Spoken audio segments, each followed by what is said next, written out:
Bismillahirrahmanirrahim. Assalamualaikum warahmatullahi wabarakatuh. Waalaikumsalam warahmatullahi wabarakatuh. Perkenalkan Pak, saya perawat Dian Suryana. Saya di sini kebetulan sedang melakukan asuhan keperawatan keluarga. Di sini kebetulan saya mengambil kasus tentang asuhan keperawatan keluarga dengan anak-anak dengan usia sekolah. Kebetulan Ibu sudah mempunyai 3 anak, betul Bu ya? Iya. Iya. Jadi tujuan datang saya ke sini, saya mau untuk memohon izin untuk keluarga Ibu untuk dilakukan pengelolaan binaan asuhan keperawatan keluarga dalam kurang lebih saya 4 kali kunjungan atau 4 kali pertemuan nanti untuk kedepannya, supaya Ibu dan juga Bapak bisa mengenal bagaimana masalah kesehatan keluarganya dan juga bisa mengenal bagaimana tugas perkembangan anak usia sekolah, terus bisa juga mengetahui bagaimana tugas sebagai keluarga, seperti itu Bu ya Pak. Waktu yang saya perlukan kurang lebih 10-15 menit. Apakah Ibu dan Bapak bersedia? Ya, Bersedia ya? Nggak apa-apa ya. Untuk yang pertama saya akan Pak menanyakan identitas Pak ya. Nah, jadi itu dari identitas keluarga ya, memiliki 3 orang anak ya. Nah, selanjutnya di sini ada ini kan termasuk tahap perkembangan keluarga saat ini, yaitu tahap perkembangan pada anak dengan usia sekolah ya. Jadi sekolah ada yang kelas berapa Ibu anaknya? Kelas 6 ya? Iya. Usia berapa tahun? 12 tahun ya? Ini? Sekolah 5 tahun. 5 tahun belum sekolah ya? Belum mau persiapan. Adik juga ini? 3 tahun. 3 tahun? Oh iya, 3 tahun. Udah sekolah? Sekolah? Belum? Oh iya, sekolah. Nah, di sini ada kemungkinan tipe perkembangan keluarga yang kira-kira belum terpenuhi atau ada masalah, itu apa mungkin Bu? Yang belum terpenuhi. Ini untuk persiapan anak pertama masuk ke SMP. Oh gitu ya. Jadi sekarang itu pembelajaran daring ya? Daring, ya betul. Jadi untuk belajar mandiri itu kurang. Oh kurang Jadi ya, agak susah. Selalu didampingi sama saya atau sama ayahnya.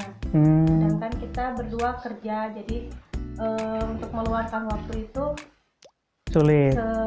Sulit. Kalau untuk siang-siang pasti pulang kerja dan malam hari Baru bisa mendampingi gitu anaknya untuk belajar ya. Oh gitu, iya. Riwayat kesehatan dari keluarga mungkin Bu? Riwayat kesehatannya seperti apa, gimana? Ya mungkin. Mulai dari mungkin ayahnya mungkin? Nanti ini aja kayak flu ringan gitu, batuk pilek. Oh ada batuk pilek gitu ya. Untuk anak-anaknya ada ini juga nggak, ada riwayat kesehatan yang ini mah nggak ada ya, paling ya sakit gitu aja, batuk sakit biasa ya.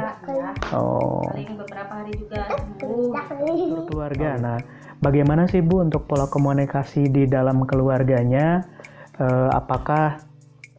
Apakah komunikasi antar keluarga terjaga atau bagaimana gitu, terutama mungkin ada pada anaknya ya, tadi dikarenakan ada susah mendampingi anak ya. Jadi gimana Bu cara berkomunikasinya dengan anak? Paling kalau pagi hari suka dikasih dikasih diingatkan untuk mengerjakan. Bila ada tugas dikerjakan dulu sebisa mungkin sih. Jadi nanti kalau misalnya sudah bisa, nanti malam diperiksa kembali, Dievaluasi lagi ya. Oh gitu ya. Nah berarti untuk struktur selanjutnya, untuk struktur peran kan di sini saya kira mungkin sudah menurut Ibu sudah memenuhi sebagai peran sebagai orang tua apa belum? Belum ya? Soalnya belum bisa sepenuhnya mendampingi anak untuk belajar karena Oh, anak bekerja gitu. karena bekerja. Berangkat itu pagi pulang suka sore. Gitu. Oh iya iya. Saya akan memeriksa ini ya, memeriksa pemeriksaan fisik pada ibu dan juga bapak dan juga adiknya ya, Iya, anaknya. Itu aja. Harapannya ya, gimana? Anak bisa belajar secara mandiri gitu ya. Mm-mm. Tanpa disuruh-suruh gitu. Bisa secara ada inisiatif sendiri mungkin ya. Oh, tanpa disuruh dengan orang lain dan juga dibantu dengan orang lain. Ya, dan mungkin harapannya untuk kedepannya bisa menjadi pribadi yang lebih baik mungkin ya. Iya. Dan bisa masuk ke rencana persiapan masuk ke apa? SLTP ya tadi. Oh iya. Ya mudah-mudahan bisa harapannya bisa terwujud dan bisa dikabulkan oleh Allah SWT ya. Bisa menjadi lebih baik. Nah mungkin Ibu demikian mungkin untuk pengkajian yang dapat saya sampaikan ya. Untuk dari awal sampai dengan akhir. Nah, Ibu ini kan termasuk tugas perkembangan keluarga ya. Tugas perkembangan keluarga yaitu mengenal masalah kesehatan ya. Apakah Ibu sudah mengetahui bagaimana fungsi mengenal masalah kesehatan kalau misalkan anaknya tidak ditemani atau tidak didampingi? Apakah Ibu mengetahui bagaimana masalah kesehatannya? Belum ya, belum mengetahui. Nah, di sini berarti menjadi sumber masalah ya. Sumber masalah Ibu kan tidak mengetahui bagaimana tahap perkembangan anak usia sekolah. Dan di sini saya akan merumuskan diagnosa kurang pengetahuan atau defisit pengetahuan ya. Defisit pengetahuan mengenai tahap perkembangan anak usia sekolah. Ibu kan belum mengetahui bagaimana itu pengertiannya ya. Pengertiannya udah tahu? Belum? Belum ya. Nah, nanti saya akan merumuskan diagnosa dulu, kemudian nanti saya akan mengintervensikan dari diagnosa atau masalah keperawatan yang muncul saat ini. Nah, jadi dari pengertiannya kan belum tahu ya. Terus anak perkembangan apa sih? Tugas perkembangan anak usia sekolah. Apakah sudah tahu belum? Belum juga ya.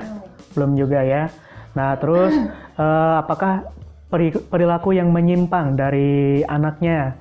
Sudah tahu apa belum perilaku menyimpangnya? Kalau misalkan anak malas-malasan itu kan termasuk perilaku menyimpang ya. Nah, itu salah satu contohnya untuk perilaku menyimpang pada anak usia sekolah ya. Nanti saya akan melakukan intervensi pada pertemuan selanjutnya ya. Nah, untuk itu diagnosa pertama untuk kurang pengetahuan. Nah, untuk perumusan diagnosa di sini ada perumusan diagnosa tentang ketidakberdayaan mungkin ya.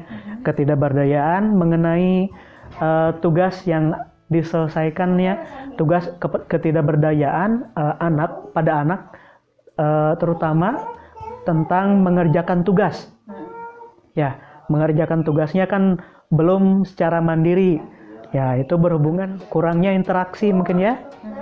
Kurangnya interaksi, komunikasi secara interpersonal, terutama dukungan dari keluarga dan peran serta orang tua. Karena tadi kadang-kadang untuk mendampingi anaknya ya. Nah, itu merupakan suatu masalah ya. Masalah dalam keluarga anak usia sekolah saat ini. Nah, mungkin Ibu dari masalah tersebut apakah benar Ibu sudah merasa apakah hal tersebut sebagai suatu masalah dalam keluarga? Iya. Sebagai suatu masalah ya? Iya. Ya. Nah, di sini saya akan mencoba untuk membimbing bagaimana untuk scoring ya. Scoring permasalahan keluarga merupakan suatu permasalahan yang aktual, beresiko atau potensial. Kira-kira beresiko ya? Oh iya, beresiko. Dan tadi bisa kemungkinan masalah dapat dirubah, betul ya? Ya, dengan adanya suatu masalah yang tadi saya rumuskan dan juga saya scoring, dan di sini untuk diagnosa keperawatan yang perlu dilakukan intervensi yang pertama yaitu untuk tentang defisit pengetahuan ya. Nah, nanti saya akan melakukan intervensi pada pertemuan selanjutnya. Bagaimana sih untuk meningkatkan pengetahuan, ya, pengetahuan ibu, pengetahuan bapak, terutama tahap perkembangan anak usia sekolah. Nah, selanjutnya juga bisa untuk ketidakberdayaan bisa dilakukan juga intervensi. Bagaimana sih untuk cara supaya anak bisa secara mandiri, bisa lebih semangat, dan juga peran orang tua harus seperti apa ya untuk memotivasi anaknya.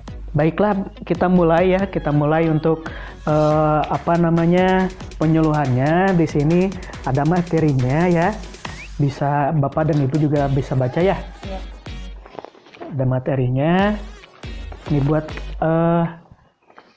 kakaknya, buat anaknya ya. Nah, di situ ada materinya. Itu materi tentang tahap perkembangan anak usia sekolah. Kemudian di sini saya akan menambahkan dari intervensi yang harus dilakukan ya. Intervensi yang harus dilakukan yaitu menurut jurnal yang saya dapatkan atau penelitian yang saya dapatkan.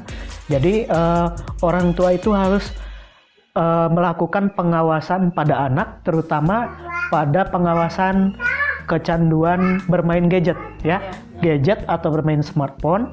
Jadi harus bisa lebih mengawasi ya pada anaknya supaya tidak kecanduan bermain handphone ataupun gadget. Dan nanti kalau misalkan pengawasannya sudah baik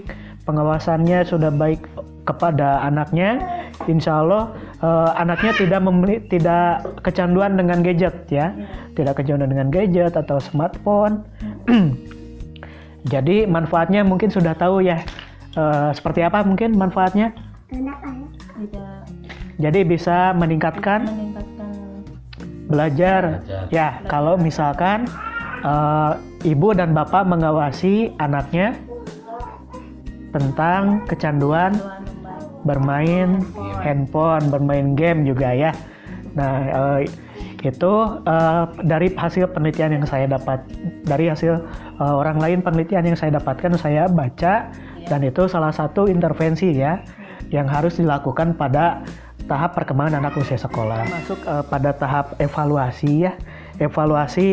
Evaluasi yang tadi saya sampaikan, apakah ibu dan bapak bisa menyebutkan kembali apa yang tadi saya berikan materi penyuluhan atau edukasi yang telah saya sampaikan. Dimulai dari pengertiannya, mungkin Bapak bisa apakah Bapak sudah bisa mengetahui apa sih pengertian dari anak usia sekolah?